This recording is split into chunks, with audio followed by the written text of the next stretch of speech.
The holiday shopping season kicks off this week. Really? Because I feel like it already started. Millions of Americans are bracing for some sticker shock from tariffs and inflation this time around. CNN's Harry Enten is running the numbers on the state of inflation and the state of how people feel about it. I mean, how do Americans feel about inflation, how it's impacting their lives right now? They think prices are rising, and it's across different. Look at this. I mean, just your costs are up versus a year ago. Groceries, 85%. Utilities, 78%. Healthcare, 67%. Housing, 66%. Gasoline, 54%. The bottom line is this. Americans feel like prices are rising in each and every single part of their lives, rising ever climber, and they just don't feel like, Kate Baldwin, that they can catch a break. The Treasury Secretary in new comments kind of dismissed the impact tariffs is having on inflation, also saying that prices are going to be coming down in weeks. Some other prices are going to be coming down in months. What do Americans think about that? Yeah, they think he's full of it. That's exactly what they think. I mean, just take a look here. Tariffs raising prices right now. I'm going to come over Kate's side of the screen, 71%. How dare you? How dare I do that? 84% of Democrats, 74% of independents, and even a majority of Republicans. When you can get a majority of Republicans to agree with majority of Democrats, you know that the pain is being felt by the American public right now. The Treasury Secretary can try and tell the people something, but they can feel in their pocketbooks. They simply put, don't buy what he and this administration is selling them when it comes to tariffs. You know, and Harry, one thing we've heard over and over again is the president and many of those around him blaming the Biden administration for where inflation is right now. Do people agree with that? No. You know what? I want to quote Judge Judy, but I'm not going to. I'm merely going to try and say it's like they're trying to sell ice up at the North Pole when it comes to this. More responsible for the current economy. 62% of Americans say it's Donald Trump. Just 32% say it's Joe Biden. Look, Donald Trump did, in fact, inherit an economy from Joe Biden. But now we are nearly a year into the Donald Trump administration. If the Trump administration is trying to push the book over there, simply put, the American folks aren't buying it. They say at this point it is Donald Trump's economy, and what is happening in terms of inflation is his responsibility. That's what happens when you become president. Who knew? You know what? You inherit the economy. That's exactly right. If you want the power, you get the power. But with great power comes great responsibility. Oh, Harry Enten and the quotes. Thank you so much, my dear. Is the economy headed for a recession? The Trump administration claims no. I am very confident about 2026 because what we are going to see is the president has done peace deals, tax deals, and trade deals, the one big beautiful bill. And to go back to affordability has two components. So it's price of goods and real incomes.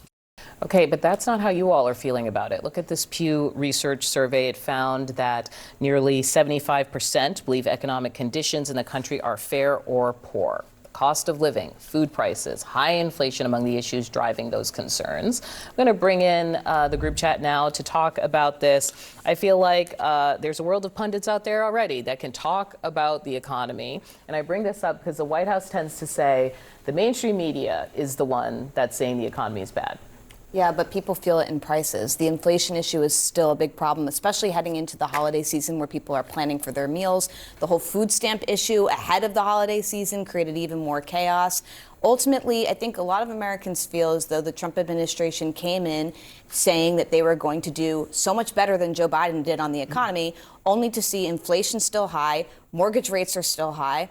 And they want to see the tune switch from this Trump administration. We have seen it, though, Audie, I will say.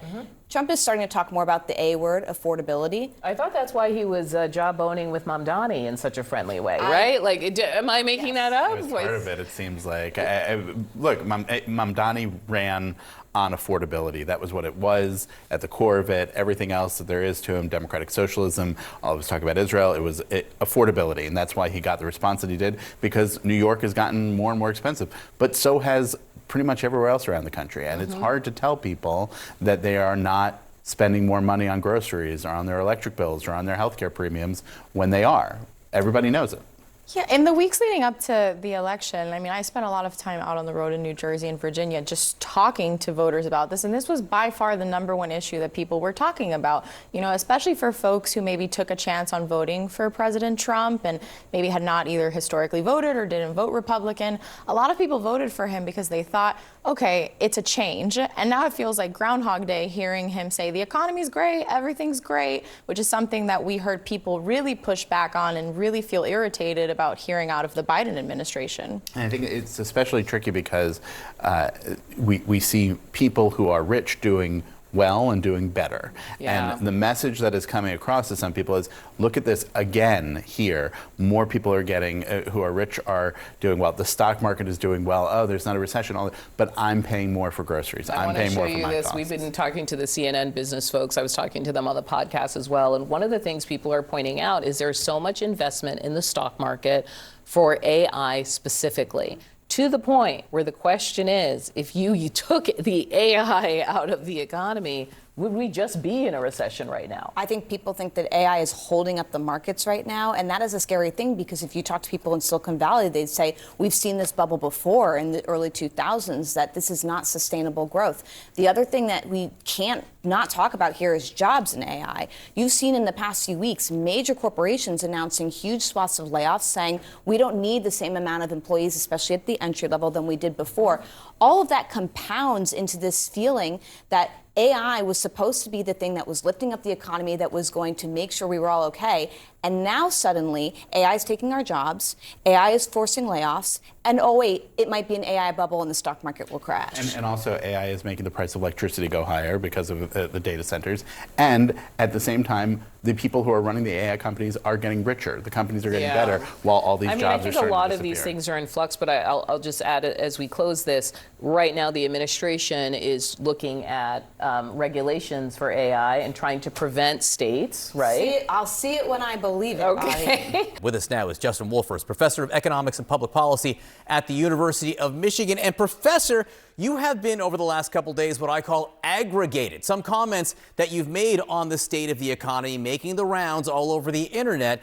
You say early stages of a worrying trend, right? And that has to do with what we saw in September, the unemployment rate actually ticking up, and inflation continues to be persistent. And when you get a rising unemployment rate and persistent or rising inflation, what does that equal? You're looking for a word. It's going to be on my next Macro 101 exam, stagflation. So stag is stagnation. That's when the economy slows, sometimes when it goes backward. I was just looking at the markets. They're suggesting there's roughly a 1 in 3 chance of a recession over the next year. So that's the stag. Deflation is inflation. When inflation currently has remained stubbornly high, it's stuck at about 3%. The president continues to deny that prices are rising at all. The real question is, how do we get inflation down from 3 to the Fed's target of 2? And that's occurring at a moment when we've got tariffs that are pushing things in exactly the wrong direction. So the Treasury Secretary just seemed optimistic that 2026 will be a better year. And the Vice President of the United States, seeming to quote Guns N' Roses, says all we need is a little patience. Listen. Even though we've made incredible progress, we understand that there's a lot more work to do. And the thing that I'd ask for the American people is a little bit of patience. This economy was not harmed in 10 months. So what do you think? That if Americans wait, things will get better? I just want to take you back to my junior year of high school. I didn't do very well, actually. I came back and I brought my report card home and showed my grades to my mum. And my mum said, "What do you think here?" And I said, "Well, Mum, patience. Next year, my senior year is going to be a whole lot better." I think any parent there would recognize that the subtext there is actually what I was doing, was recognizing the reality that I'd just had a pretty bad year. I couldn't continue to talk about where I was or how things are currently going. And so I was making hopeful promises about the next year. The president just a short time ago, and you've spoken out regularly against the president's tariffs as, you know, contributing to an increase in prices and holding back the economy. I'm not going to read people the statement he just made on social media because it's a lot of words here and it's a little hard to digest here. But he basically says the full benefit of tariffs has not been calculated yet. And the United States is just going to keep making more and more money off of them, and it's going to be better and better. What do you say to that? Well, I think he's right to say if there's a benefit of tariffs, it hasn't come yet. Because if there is a benefit, the benefit would be that you make it more profitable to build a new factory in the United States, and it takes a long time to build a factory. Now, here's the thing. If that's your logic, you will also understand the current tariff regime is also not going to yield that benefit. Because if, in order for me to break ground on a new factory, I'm going to sit down with my finance nerds and we're going to crunch some numbers and we're going to think about how profitable will this be over the next 10 years, 20 years, or 30 years. The problem is the tariff regime, whatever it is on Monday, it's changed by Tuesday, and then the president's in a bad mood by Wednesday. And then someone said something mean in the middle school cafeteria on Thursday and the tariffs are back on or back off. And there's nothing here that allows me to rely on this being an enduring change in the business environment. So if there were benefits, they'd be in the future. But if you wanted future benefits, you would create a very different tariff regime. Professor Justin Wolfers, I am very grateful that you turned things around after your junior year, and I imagine the kids in your Economics 101 class feel the same way. Thanks so much for being with us.